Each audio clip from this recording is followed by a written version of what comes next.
Welcome back to the Fury FC 75 live stream. We have 3 swing bouts coming your way. Please welcome to the blue corner, Pena Alamo. Pena Alamo, second time fighting for us as a professional. Coming off that loss to Isaiah Diggs via unanimous decision. Such a promising fighter, Michael.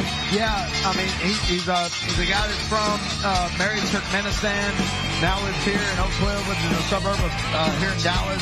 Been in the United States for 3 years, left his family back home to come here. After that last loss, he changed camps. He's now training under Ryan Wise here locally. And, you know, Ryan is a jiu-jitsu black belt that I've known for a while. Has a very good coach, very good camp over there. You know, I don't know what his sparring partners, I don't know what else he has over there, but he feels like that his game has improved enough to win against Gabe Calvario today. A very tough fight, though. Where was it, the home country? Married Turkmenistan. Yeah, Turkmenistan, yeah. Wants to be the first fighter to go in the UFC from Turkmenistan. Just, you know, pretty cool dude, pretty cool story.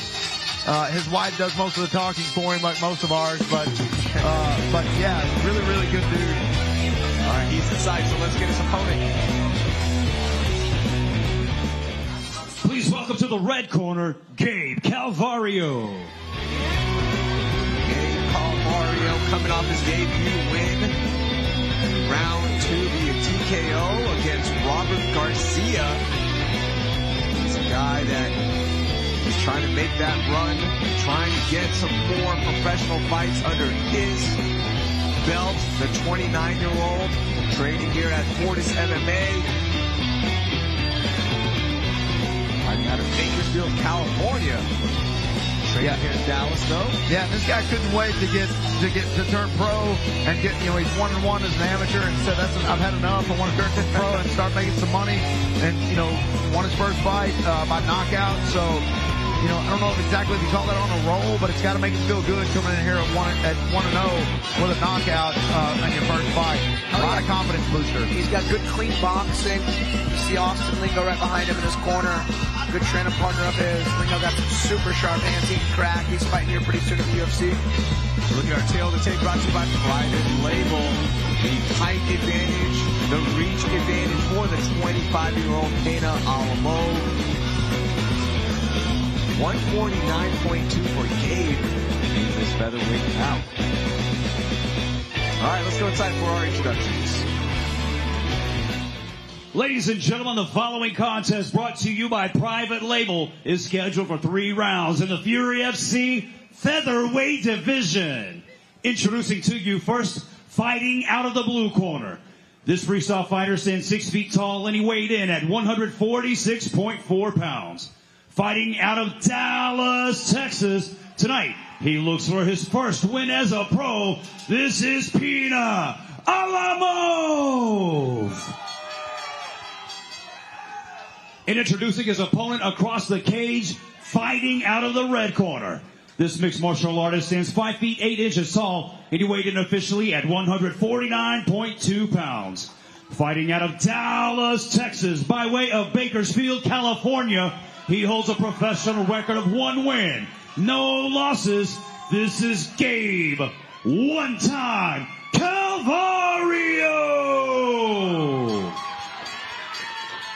Your referee in charge, Jeff Rexroad.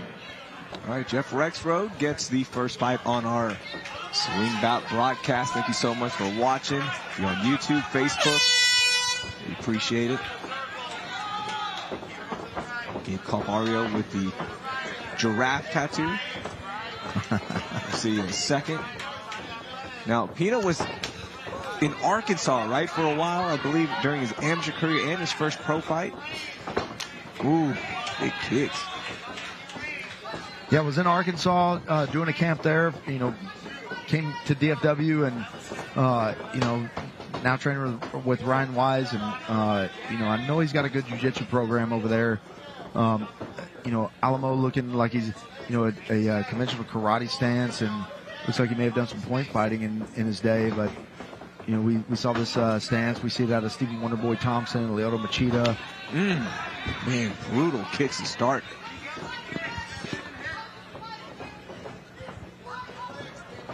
Yeah, Gabe's trying to time it and throw a right hand, though.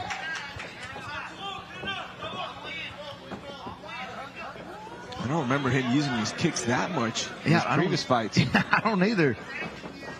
Man. That's 5 right there. Now, it looks like he's kind of found a groove here. Kind of using those kicks as a jab and trying to take the legs away from Gabe Calvario here early. Long legs. That was a good feint. And then nice little switch there to the back. Yeah, very interesting. Ooh, tries to jump and take the back while standing. Maybe a little bit early on that. Not quite in position. Calvario with double underhooks now. Yeah, Gabe doing a good job addressing those takedowns immediately. Pummeling under. Gabe's so dangerous. Can finish a fight pretty much any time. Had a beautiful combo to finish the fight against Robert Garcia here in Dallas. Last time we were here in September. Yeah, Pena just kicking really hard and shooting really hard. Both tactics use a lot of fuel. Whereas Gabe's moving his feet, just throwing hands. Ooh. Good high kick there from Pena. But this is going to be a tough pace to sustain for Pena, especially to get stuffed again. I mean, that's the 3rd stuff in a row. Nice little half Nelson knee.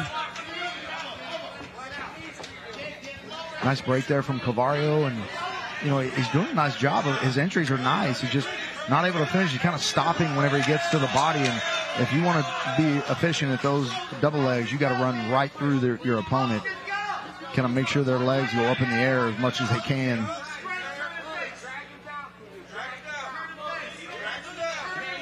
Really good takedown defense and get-ups there from Gabe. See, and now all those hard shots and finishes from Pena, they're not working, and they're using a lot of energy. If Pena slows down and starts to get hit with some of these big Gabe punches, he's going to be in for a tough night. Look, he's already fading a little bit. 1:30 left in round 1. What's funny is you need punches to set up kicks and you need punches to set up takedowns. Pena's not much of a puncher. Yeah, he's throwing that looping left hand quite a bit when he has thrown punches. Ooh, nice. And there it lands. This little knee entry. Now he's feigning the takedown and kind of going with that overhand left, Alex. He's had a little bit of success with it, just barely missing. Yeah, the overhand left's okay, but he's throwing it like pretty far away from his own body, and it's really wide. See where it does land. It doesn't have the same like mass and stopping power. And we just saw it in our main event. Bazil's punches just whole body behind him. Didn't take much. Yeah, when the punches are landing, they're kind of landing on the thumb side of the glove. They're not really landing on the knuckles or, you know, even with the palm side or the bottom of the glove.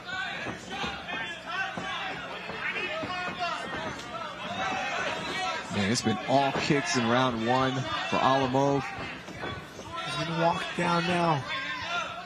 This is where Gabe can be so dangerous.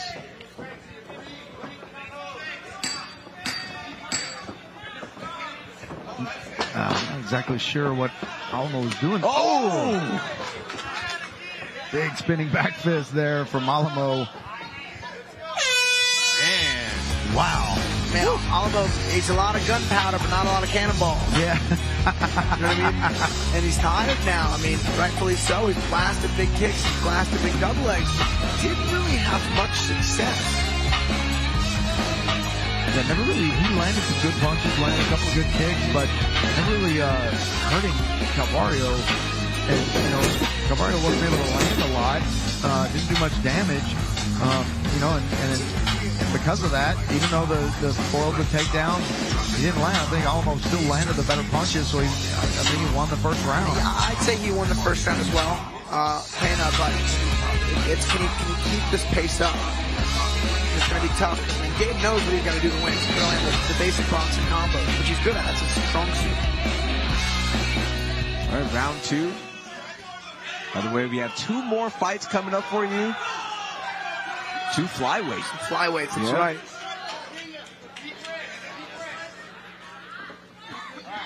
We're the only promotion in the country whose flyweights are knocking everybody out. Yeah. Or is that happening everywhere? No, I think it's just here. Yeah.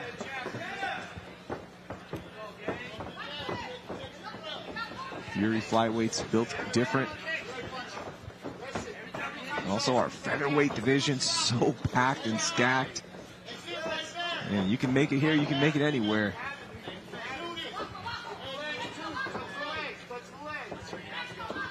Yeah, so many vacant belts at Fury because every time they award one, if they get a defense of it, typically it doesn't happen. These champions in Fury are going to the next level pretty quick. Yep. That was a nice left hook there from Gabe. Just in the last 3 months, Josh Van, Cameron Smotherman. Tonight, we had Basil Hafez crowned, Abdul Al-Shawadi crowned. All 4 of those guys potentially. Oh, nice little combo there from Gabe Calvario. And this is where the pressure and style of Gabe is going to start to chip away. Yeah, and those takedown attempts, Alex, I think you're right. They're taking a toll on Pena Alamo now. And the toll is worth it if you're able to get on top, get control time, do some damage through that submissions. Yeah, so far, no luck. I mean, he hasn't been able to take him down at all. Good elbows there. Tenderizing that arm. He's tenderizing his temple. Yeah, that's a tough spot there. Those can do some damage. Man, there's got to be a ringing in his head right now.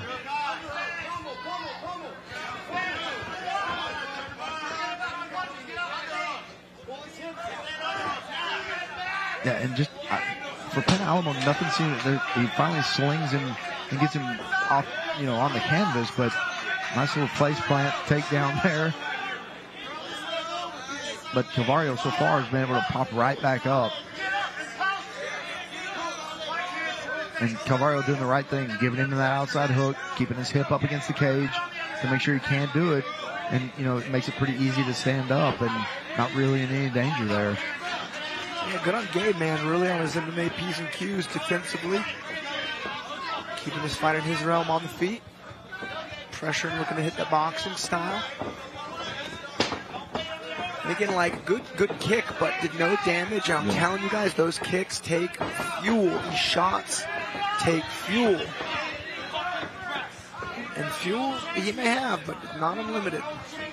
Yeah, you can see the mouth is open, and he's starting to get his punches are starting to be a little more labored now. Ooh, loaded up on that one. See, Gabe is still taking time, waiting for that opening. Yeah, Pena Alamo fights like a heavyweight, man. He's like just kicks and big bombs and nice, good hooks there from Gabe.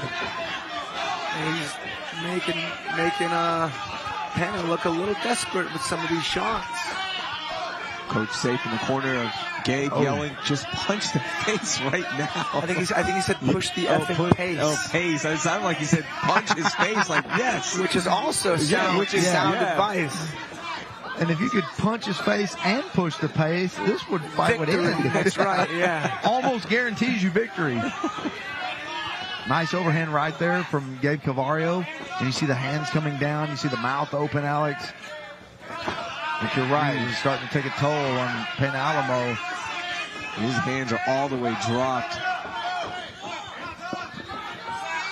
Alamo will come slinging something from his hip. A back fist, a right hook, kick.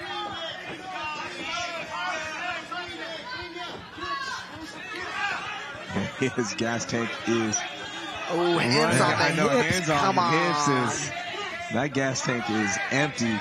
I mean, be tired, but can't be hands on the hips in it. Oh.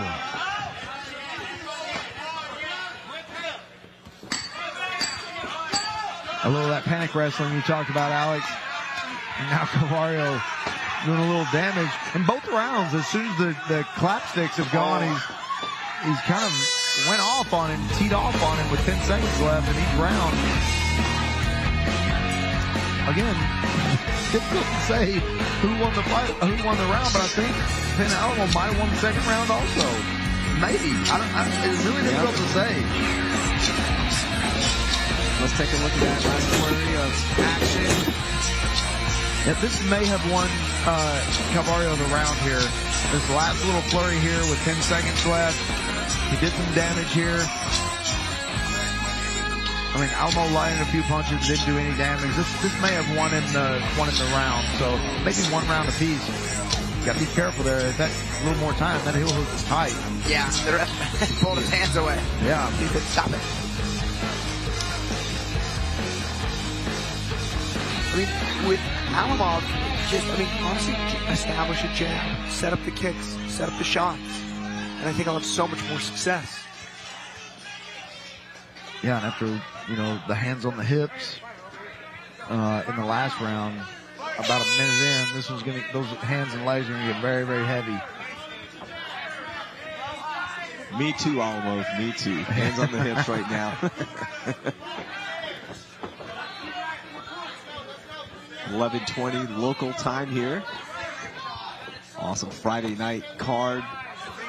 Gabe needs to throw some combinations without like over swinging. So like the right uppercut, the left hook, a jab, even a short straight right, but like no big right hooks, no big straight rights loaded up. Short 4 and 5 hitters I think would do him well. You know he's going to shoot, so you got to be ready to pull those hips back.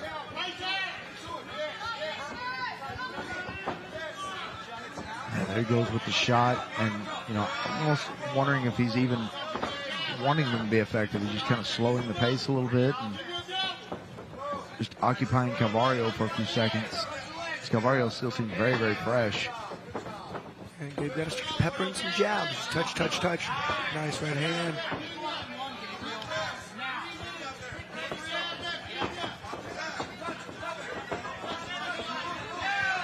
Oh. And Alamo landing a nice left hand there. Gabe Cavario just keeps moving forward.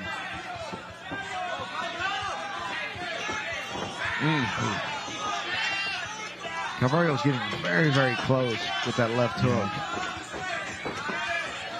And I think Gabe should cut the kicks out and just stay with the head movement in the boxing. There's one big loaded punch coming from Gabe. This is the time.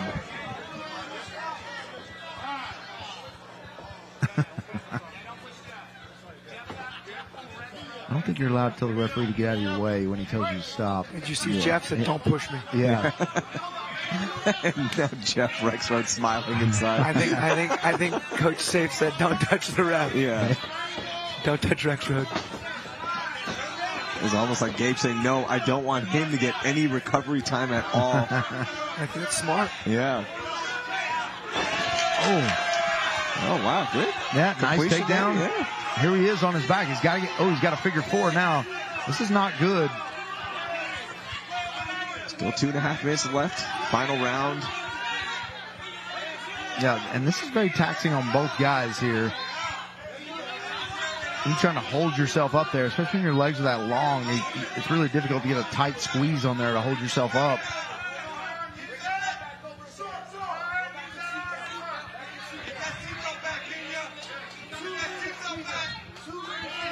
Penn Alamo with the backpack here for Gabe Cavario. He slipped down just a little bit. There he goes. He's back up above the hips. I think he'd be better off getting a seatbelt and just trying to pull him down, just kind of pull his weight back, and maybe pull him down to the mat. That's why his coaches were calling for that. Yeah, I mean, got to get a seatbelt, and he's kind of talking out into the crowd. I don't know what he's looking at. Maybe his girlfriend over there taking pictures, his wife taking pictures of him.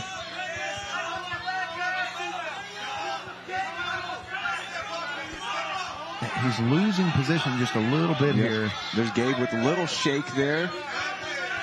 And delivering some big elbows with that right elbow.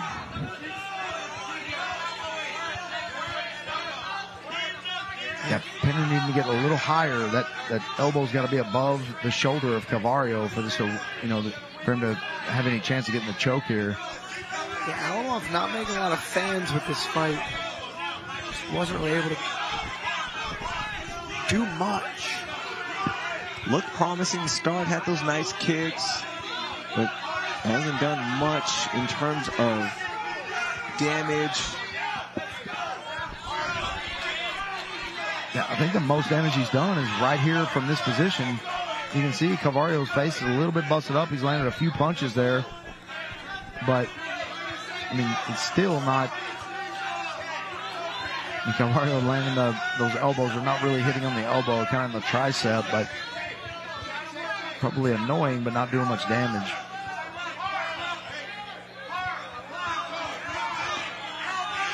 Yeah, that elbow right on the tip of the shoulder probably doesn't feel good. He's taking a lot of damage there. Such a weird position. Yeah, it it's is. So low on a butt take. All right, let's go to the judges' scorecards and see how they scored this one.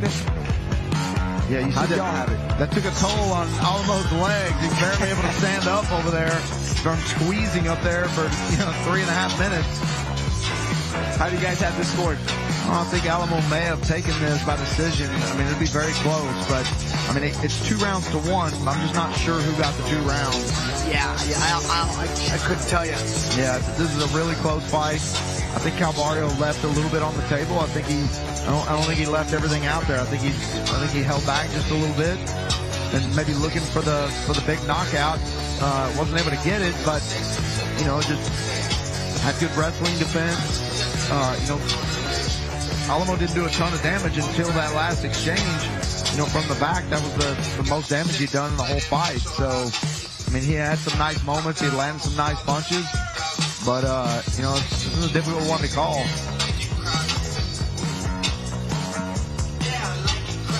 It never fails on these close ones. Whoever wins, their family, their friends, all of them send us messages. They're like, see, I told you he was going to win. All right, let's Can't believe you thought the other guy won. Yeah, I know. Let's see who does get the win here. Ladies and gentlemen, after 3 rounds of combat, we go to the judges' scorecards for a decision brought to you by HKA USA. With scores of 30-27, 29-28, and 29-28, your winner by unanimous decision, Pina Alamo. Congratulations to Pina Alamo with his first win as a professional. Good win. Yeah, I mean, a difficult one to call and, not a technically sound fight for Pina Alamo, but, I mean, enough to win and 30-27 on one card. Let's meet our next fighter. Please welcome to the blue corner for your next fight, Alex Rigo. Alex Rigo making his professional debut here inside the Fury FC cage in our flyweight division. Coming off a huge unanimous decision win over Hayden Bryars in his final amateur fight at Fury Challenger Series 1 back in October, where he captured the flyweight belt. Yeah, I mean, he was 8-3 as an amateur. All of his amateur losses are won by decision. And, born in Chicago, raised in Puerto Rico, been wrestling since he was 8 years old. Started Brazilian Jiu-Jitsu and MMA at 18 and has held belts for Fury and a couple other organizations. So, this guy's been in championship level fights. He's got 11 fights as an amateur. I mean, that's nothing to sneeze at. He's got that wrestling tattoo that All-American Wrestling tattoo on the back of his shoulder there. So it means a little something. Yeah, and for his debut, honestly, he's got a tough opponent, DR Culpepper. That dude's also seasoned amateur, now 2-0 as a pro. This is no easy debut. But if you can get past guys like this on your debut, you'll have a bright future ahead of you for sure. Yeah, Alex Rigo, you know, we were talking to Richard. This was his fight. This was the one that he was like, hey, you need to watch this fight because both guys he thinks he's really high on both guys. Yeah. And, you know, Alex Rigo just starting out, he's 26, making his pro debut. So, you know, got a little time to get a few fights under it. And like you said, Alex, he starts this one out with a win against DR Culpepper. That'll be a big feather in his cap. Yeah. All right, let's meet his opponents. Please welcome to the red corner, DR Culpepper. DR Culpepper, training out at Jackson Wink MMA. Training in Albuquerque, of course, by way of Chicago. Both guys, Chicago kids. Pretty cool having the Chicago showdown here. Yeah, and a little bit different story for DR Culpepper. You know, as a kid, you know, him and some of his friends got mixed up in gang violence. One of his friends, Nick Keener, was shot and killed. You know, eventually his mom moved into Bradley, Illinois, where he ended up getting a basketball scholarship, started studying psychology, and then, you know, started jiu-jitsu, started fighting, and, you know, turns out, of course, he's a great athlete, so all that has translated to MMA very, very well. You know, like I said, purple belt in Brazilian Jiu-Jitsu, and, you know, very, very tough kid. He took his last fight on 4 days' notice, got the win. He said, yeah, I'll do it, why not? Just casually on a 4-day notice. Really tall for the weight class. Very lean for the weight class, too. Yeah, and, you know, according to him, he's seen some horrific things living and growing up in Chicago, kind of being in that lifestyle. Luckily for him, he had a great mother who took him out of it, and here he is. Our Trail of the Chain brought to you by Space City Collective. You see the 1-inch height difference, but the reach 6 inches for DR Culpepper. All right, let's go to Wade for our introduction. Ladies and gentlemen, the following contest brought to you by Space City Collective is scheduled for 3 rounds in the Fury FC flyweight division. Introducing first, fighting out of the blue corner. This mixed martial artist stands 5 feet 11 inches tall, and he weighed in at 124 pounds. Fighting out of Inglewood, Colorado, tonight he makes his professional debut. This is the Puerto Rican Demon, Alex Rigo. And introducing his opponent across the cage, fighting out of the red corner. This freestyle fighter stands 6 feet tall, and he weighed in at a perfect 125 pounds. Fighting out of Albuquerque, New Mexico, by way of Chicago, Illinois, he holds a professional record of 2 wins, no losses. This is DR Spice Culpepper. Your referee in charge, Birchie Stillwagner. All right, let's get this going. The Puerto Rican Demon against Spice Culpepper. Yeah, these guys do not like each other. I don't know what the history is here. He's on that leg. Alex not letting that leg go. Yeah, Culpepper showing the athleticism there. Straight balance. What you call a low single. I mean, man, he was on his ankle. Turned it up to above the knee. Head nice and high. Now into a high C. Transitions off to a double. Back off to a single. Back off to a high C. And in a ninja choke. Yeah, here we go. He's getting ninja choked. That's a figure 4 guillotine if I've ever seen it. That's how you can put to sleep. He's asleep. Yeah, he's out. asleep. DR Culpepper. Wow. Whoa, the ninja Holy choke. cow. Holy smokes. I mean, that's why you don't force takedowns. I mean, yikes. the ninja choke. A potent submission, to say the least. Let's get Once it back. figure four, it's so hard to unfigure four. Yeah. Spinning out of it doesn't really help that much. I mean, Yeah, you flyweight to the top of the heap, better get moved up. watch Culpepper's left arm. He's gonna slide it in just a second. There it is. And then high elbow and then figure four. Like, it's already in. It's as in as it can be.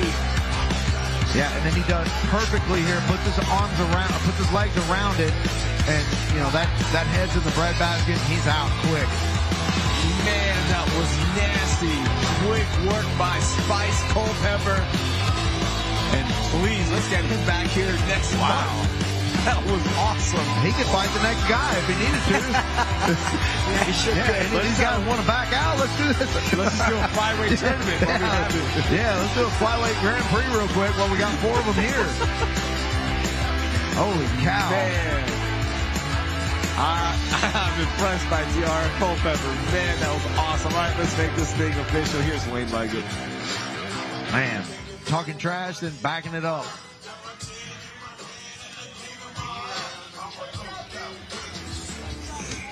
Ladies and gentlemen, the end comes 45 seconds into the very first round, declaring your winner by tap out due to a guillotine, Tiara Spice Culpepper.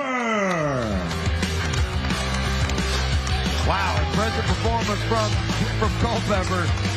That was unbelievable. That was perfect, textbook, beautiful choke. And you're right, that's one of those chokes that not only does it choke you, it hurts. Yeah. All right, let's go inside the ring. Please welcome to the blue corner, Joseph Aguilar. Kid Lightning, Joseph Aguilar. 4-time fighting here for Fury FC. Trying to get his record to even now. 1-2. On a 2-fight losing streak. Coming off that tough round 1 tap of Jared Frio. I've got it, Frio.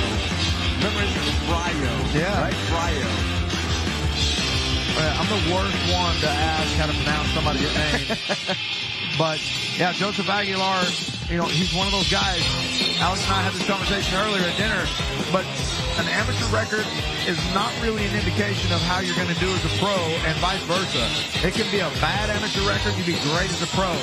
In this case, it's a 6-1 as an amateur, you know, fighting since 2015 and now 1-2, which isn't a terrible record at age 24, but it, you know, upside down is until you get it right side up, you just have a losing record.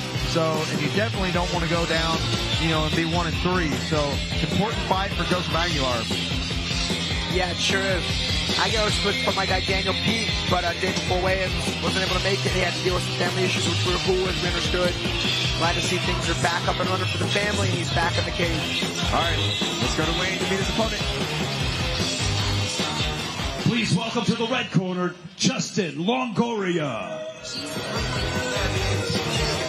Justin Longoria made his debut back in July, got a draw, searching for that first win. Had a 6-0 amateur career, Michael. Yeah. I don't think I've ever seen someone on their second fight have a 0-0-1 record. I think that might be a first. But, I mean, it's better than a loss, but, you know, it's not a win. So, here he can basically still have a, you know, he wins here, he's got a 1-0 record. Again, a young guy, and like you said, Rahil, 6-0 as an amateur, and all 6 are finishes. So this guy does not go the distance, except for in his draw in his debut. But you know, 6 fights previous, he finished them all. Yeah, I had one of my amateurs one time. He's retired since. I mean, this was maybe 7 or 8 years ago, but he was 0-2. He had 2 fights that were both draws. It was bizarre. Wow. Yeah. I'm sure the odds of that are very, very small of that happening once, but then again, to have it your next fight also. Yeah. We look at our tail of the tape brought to you by Howlerhead Whiskey. 1-inch height advantage for Justin Longoria, 1-inch reach advantage for Kid Lightning Joseph Aguilar. Let's go inside for our final introductions for the night. Ladies and gentlemen, the following contest brought to you by Howler Head Whiskey is scheduled for 3 rounds in the Fury FC flyweight division, and it is your final fight of the evening. Introducing to you first, fighting out of the blue corner. This mixed martial artist stands 5 feet 5 inches tall, and he weighed in officially at 125.6 pounds. Fighting out of El Campo, Texas, by way of Bowling, Texas. Tonight, he looks for his second win as a pro. This is Kid Lightning, Joseph Aguilar. And introducing his opponent across the cage, fighting out of the red corner. This freestyle fighter stands 5 feet 6 inches tall, and he weighed in at 123.8 pounds. Fighting out of Lafayette, Louisiana. Tonight, he seeks his first win as a pro. This is Boston Justin Longoria. Your referee in charge of the action, Joel Ojeda. All right, one more fight, gentlemen. Blue gloves for Aguilar. Red for Longoria. Ooh, starts out with a nice body kick there. Longoria tries to give it right back. Playing I go, you go now. And I'm happy to say it looks like they finally got the horn worked out, the last swing bout of the night. That horn had performance issues all night. Hey, man. It happens. It's common, it guys. could be old. You don't know. Yeah. And Kid Lightning's really blasting those open side power left kicks.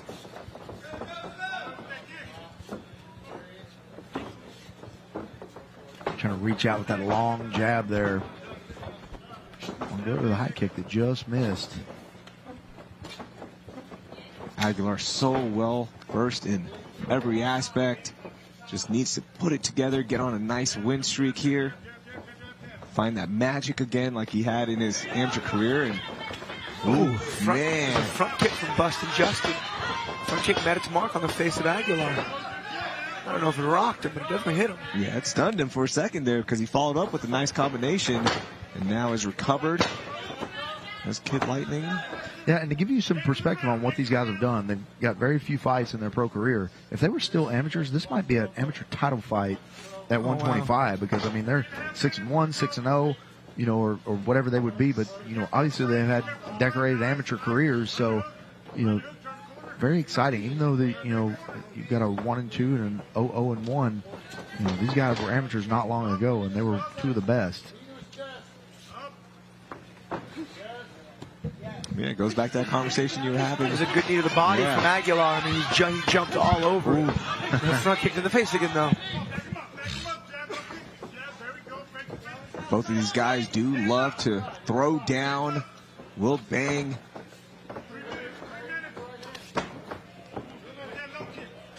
Really good stylistic matchup for the fans. A little tap there.